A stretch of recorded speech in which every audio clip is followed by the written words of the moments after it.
10 latihan batas, bagian 1. Setelah berdiskusi selama kurang lebih 2 jam, Qin Yu benar-benar mengerti prinsip dari metode latihan milik gurunya. Pada saat yang sama Qin Yu semakin memuja gurunya. Qin Yu dapat menyimpulkan bahwa, jika dia belajar berdasarkan metode Zhao Yunxing, dia akan benar-benar mendapatkan tubuh yang bagus. Kekuatan, kelincahan, sensitivitas, kelenturan, dan sebagainya akan bekerja sama dengan sempurna. Jika seorang pengrajin ingin menjadi yang terbaik, dia juga pasti membutuhkan alat yang terbaik pula. Qin Yu akan berlatih hingga ia memiliki tubuh yang bagus baru ia mulai berlatih kemampuan menyerang, kemampuan membunuh, dan kemampuan lain yang serupa. Jika memiliki baja yang bagus, mengapa khawatir pisau yang bagus tidak bisa dibuat dari bahan itu? Setelah itu, latihan pun dimulai. Di Gunung Donglan, terdapat danau bundar yang indah sekitar 100 meter dari Misty Villa. Zhao Yunxing berdiri di sisi danau. Terdapat jam pendulum di sebelahnya. Ini adalah jam pendulum yang dibuat oleh ahli mekanik yang hebat. Karena bentuk jam tersebut mengandung beberapa hiasan yang indah, hanya keluarga bangsawan yang mampu membelinya. Itu adalah jam pendulum dengan 24 jam. Terdapat 60 menit dalam 1 jam. Cepat, berenanglah lebih cepat, kata Zhao Yunxing dengan dingin. Sesosok bayangan tanpa henti berenang mengitari danau. Itu adalah Qin Yu, menurut Zhao Yunxing, meskipun berenang adalah kegiatan yang umum, namun ini adalah metode terbaik untuk melatih koordinasi, kelenturan dan kekuatan tubuh. Oleh karena itu, Qin Yu diperintahkan berenang di danau tanpa henti. Aku harap aku bisa berhenti. Qin Yu membulatkan tekadnya dan melanjutkan mengayun lengannya ke depan. Kakinya juga berkoordinasi mengepak melawan air. Dia sudah berenang 10 kali putaran. Setiap putaran memiliki jarak 200 meter. 10 putaran berarti sekitar 2000 meter. Dahulu, Qin Yu sering berendam di pemandian mata air panas di Taman Barat. Bagian tengah pemandian mata air panas juga sangat dalam dan Qin Yu sering berenang di dalamnya. Teknik berenangnya sangat bagus, tetapi dia sudah berenang terus-menerus. Selain itu, dia harus menyelesaikannya dengan waktu tertentu. Untuk Qin Yu hal ini sangat menyakitkan. Lengan dan kakinya sangat sakit. Kepalanya mulai pusing. Ayah. Segera setelah dia membayangkan senyuman ayahnya, Qin Yu menggertakkan giginya dan tetap melanjutkan renangnya. Meskipun dia sudah mencapai batasnya, dia masih belum menyerah. Cepatlah lebih cepat lagi, desak Zhao Yunxing dengan dingin dan tak berperasaan. Terdapat cahaya keteguhan di mata Qin Yu. Dia tetap menatap dengan tegar ke depan. Mendengar suara Zhao Yunxing, Qin Yu tetap dengan konstan memotivasi dirinya sendiri untuk menambah kecepatan. Pada saat ini rasa pusing di kepalanya mulai sedikit mereda serta tangan dan kakinya mulai menguat kembali. Qin Yu merasakan dengan jelas kucuran tenaga tiba-tiba masuk ke dalam tubuhnya. Dia tidak tahu dari mana aliran tenaga tersebut muncul secara otomatis. Mata Qin Yu memancarkan kegembiraan. Dia telah melampaui batasnya. Dia menikmati perasaan ini. Setiap kali dia melampaui batas fisiknya, aliran kecil tenaga diproduksi kembali dari dasar bagian tubuhnya yang sudah kelelahan. Bahkan dia merasakan perubahan tubuhnya. Hal ini dikarenakan potensi yang tersimpan di bagian terdalam tubuhnya. Baik, kamu terlambat 3 menit, kata Zhao Yunxing dengan cuek sambil melihat ke arah jam pendulum. Qin Yu menepi dengan sedikit kesusahan. Saat ini dia sudah tidak mampu lagi bergerak, tangannya sudah tidak mampu lagi untuk diangkat. Kakinya terasa sakit. Pada saat ini Qin Yu bernapas dengan berat. Dia mencoba dengan sekuat tenaga menghirup udara untuk membuat dirinya pulih secepat mungkin. Kamu terlambat 3 menit. Sebagai hukumannya, sekarang kamu harus berlari dari sini ke Taman Barat dan kemudian squat down dengan tangan di atas kepala sebanyak 100 kali di lapangan latihan. Perintah Zhao Yunxing. Lari ke Taman Barat dari sini. Tapi, Qin Yu menarik napas berat dan tidak mampu berkata apa-apa. Qin Yu melihat ke arah Zhao Yunxing tidak percaya. Saat ini kakinya sudah tidak mampu berlari. Tetapi Zhao Yunxing baru saja memerintahnya untuk berlari dan melakukan 100 squat. Ada yang ingin kau katakan? Tanya Zhao Yunxing dengan nada datar. Ya guru, melampaui batas tubuh memang dapat melatih tubuh. Tetapi jika melampauinya terlalu banyak, tubuhku bisa hancur. Aku merasa aku sudah melebihi batasanku.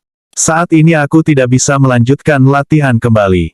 Guru, ketika aku berenang barusan, aku sudah melampaui batasanku 2 kali.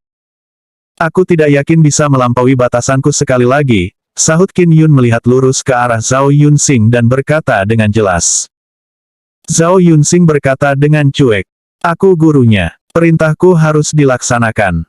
Jika kamu berpikir latihanku akan membuatmu mendapatkan masalah dan kamu tidak suka berlatih, aku bisa pergi dengan segera.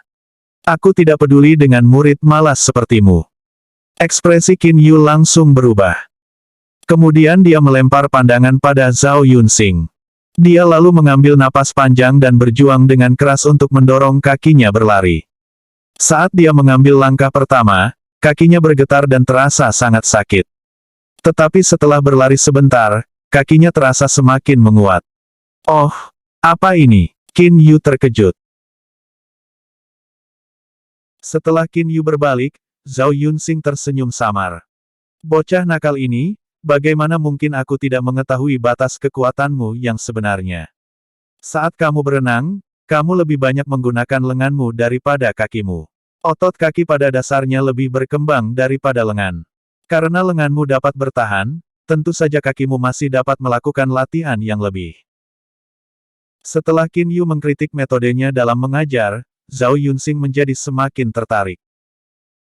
Bocah nakal ini, dia tertawa, menggelengkan kepalanya lalu berjalan mengikuti Qin Yu. Sore harinya, di dalam pemandian-pemandian mata air panas di Taman Barat. Setelah melewati batas fisik sepanjang hari, Qin Yu berbaring di dalam pemandian mata air panas. Dia merasa ototnya terasa sakit dan menyengat. Dia bahkan merasakan ototnya secara perlahan berubah. Terdapat perasaan santai pada wajahnya. Sangat emosional, dia mulai menarik lengannya dan memekik. Ah, Tuhan, ini enak sekali, ah. Xiao Hei mengepakkan sayap di sisinya. Zhao Yunsing datang dengan wajah dingin, berdiri di samping pemandian mata air panas dan berkata, pemandian mata air panas Misty Villa ini sangat bagus dalam penyembuhan. Bagus untuk tubuhmu. Setelah kamu berendam selama 6 jam, kamu harus menemui si tua dokter Wang dan mengoleskan sedikit ramuan kesehatan. Jika kulitmu bisa menyerap sedikit ramuan kesehatan tersebut, itu akan bagus untuk tubuhmu. Ya, guru, saya tahu. Qin Yu sangat senang. Dia melambaikan tangannya sesuka hati saat dia menjawab. Zhao Yunsing tidak keberatan dengan itu. Dia berputar dan meninggalkan Qin Yu. Di lapangan latihan, Zhao Yunsing berdiri dengan tegak. Qin Yu datang beberapa saat kemudian. Saat ini dia tidak sedang terlambat. Sangat aneh, meskipun dia sudah mencapai batasnya kemarin, berkat efek penyembuhan pemandian mata air panas, dan sebagai tambahan efek dari ramuan kesehatan, dia benar-benar penuh dengan kekuatan dan semangat hari ini. Tidak heran orang-orang yang dapat meraih puncak dari teknik kekuatan fisik adalah anak dari keluarga kaya dan berpengaruh. Zhao Yunsing mendesah dan berpikir sejenak. Dalam latihan teknik kekuatan fisik, praktisi melampaui batas fisiknya berkali-kali, tetapi tubuh secara sederhana tidak hanya dapat menghasilkan energi, namun juga butuh untuk menyerap energi. Anak-anak dari keluarga kaya memakan makanan yang sangat bernutrisi dan makanan kesehatan khusus, yang dikombinasikan dengan ramuan kesehatan yang berharga. Selain itu, mereka juga meminta ahli pengobatan untuk mengobati kelelahan mereka dengan pijatan. Kondisi yang demikian membuat latihan teknik kekuatan fisik secara otomatis berbeda dari biasanya. Sekarang kita akan melakukan latihan kekuatan. Pertama angkat tongkat besi itu dan lakukan 100 deep squat. Zhao Yunsing menunjuk batang besi tersebut. Batang besi tersebut tidak bisa dianggap tipis, mungkin beratnya sekitar 5 kilogram. Tentu saja ini ringan bagi orang dewasa, namun bagi anak berusia 8 tahun seperti Qin Yu, hal ini tentunya berbeda. Qin Yu menggunakan kekuatannya untuk mengangkat batang besi tersebut ke dadanya dalam sekali napas. Dia tertawa dan berkata, "Guru, ini sangat ringan sekali." Selesaikan 100 skuad sebelum kamu berkata apa-apa. Sahut Zhao Yunxing dengan dingin. Qin Yu lalu memulai latihan skuadnya. Pada awalnya terasa sangat mudah. Tetapi setelah jongkok dan berdiri secara terus-menerus. Setelah melakukan 30 skuad, dia merasa kakinya mulai sakit. Setelah 10 kali lagi kakinya mulai terkena kram. Melakukan 100 skuad. Qin Yu mulai merasa tidak enak pada hitungan ke-40. Fiuh. Dia menarik napas dalam dan berhenti untuk sementara. Saat otot kakinya hampir sembuh dia melanjutkan squat down. Tetapi hal ini malah membuat kakinya semakin sakit. Mata Qin Yu berkaca-kaca. Dia tetap melanjutkan latihannya dengan menggertakkan giginya. Setelah melakukan 70 squat tanpa henti, dia merasa kakinya sudah tidak mampu berdiri lagi. Hah! Tiba-tiba, dia berteriak rendah dan mengerahkan tenaga pada punggungnya. Tanpa diduga, dia berhasil untuk bangkit berdiri kembali. Mata Qin Yu memancarkan sinar kebahagiaan. Hah! Lalu dengan teriakan pelan, Qin Yu mulai berdiri lagi.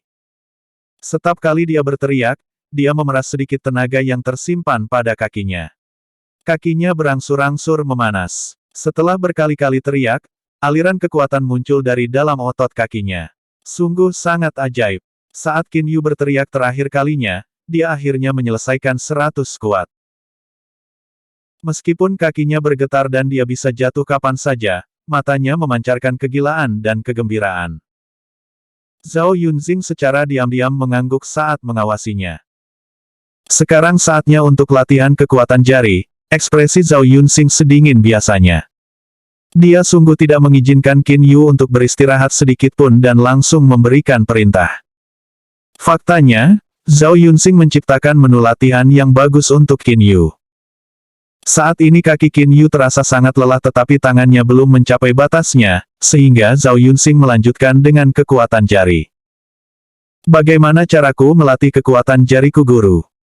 Meskipun Qin Yu sudah hampir tidak memiliki tenaga lagi di kakinya, dia bertanya pada Zhao Yunxing dengan gembira seperti biasanya. Qin Yu semakin menyukai perasaan saat dia melampaui batasnya. Semakin cepat dia melampaui batasnya, semakin dia merasakan gairah hidup. Perasaan ini disebut gairah. Pancaran dari gairahnya adalah kegilaan yang dia tunjukkan saat dia mencapai batasnya. Perasaan ini sangat menyenangkan sekali.